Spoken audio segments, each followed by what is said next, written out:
আধুনিক যন্ত্রে মাপা হচ্ছে ভূগর্ভস্থ পানির স্তর। দিন দিন বরেন্দ্র অঞ্চলের বিভিন্ন এলাকায় ক্রমাগত নিচে নেমে যাচ্ছে পানি। এমন পরিস্থিতিতে সম্প্রতি প্রজ্ঞাপন জারি করে সেচের জন্য ভূগর্ভস্থ পানি তোলা এবং নতুন পাম্প বসানো নিষিদ্ধ করেছে সরকার। তবুও বিধিনিষেধ অমান্য করে খোলা মাঠে অবৈধভাবে মিনি পাম্প বসিয়ে সেচ দিচ্ছেন কৃষক।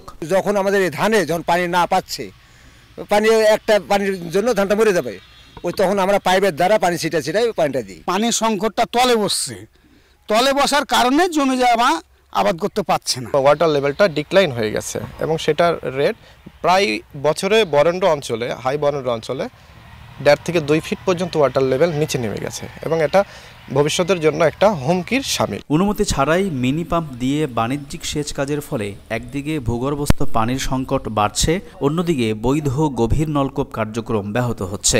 বরেন্দ্র কর্তৃপক্ষ বলছে, পল্লী বিদ্যুৎকে বারবার জানালেও কোনো কার্যকর ব্যবস্থা নেই। এটার জন্য খাওয়ার পানির সংকট হবে। এখন কিন্তু কোনো হ্যান্ড টিউবওয়েলে আর পানি উঠে না, তাহলে আসলে সার্বিকভাবে সবাই ইফেক্টেড হবে। বরেন্দ্র কর্তৃপক্ষ এখন পর্যন্ত 24% পানি তুলি, আর 76% অন্য লোকেরা তোলে, অন্য সংস্থা প্রাইভেট তারা তোলে, ব্যক্তিগত পর্যায়ে তোলে।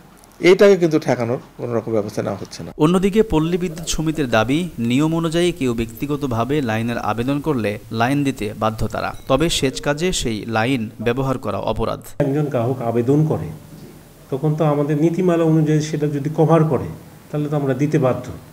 এখন পরবর্তীতে সে যদি অন্য কাজে ব্যবহার করে আইন বহির্ভূতভাবে, সেটা তো এখন আমরা বুঝতে পারবো না। রাজশাহীর 9টি উপজেলায় 2500-এরও বেশি গভীর নলকূপের মাধ্যমে সেচ ব্যবস্থা চালু রেখেছে বরেন্দ্র উন্নয়ন কর্তৃপক্ষ।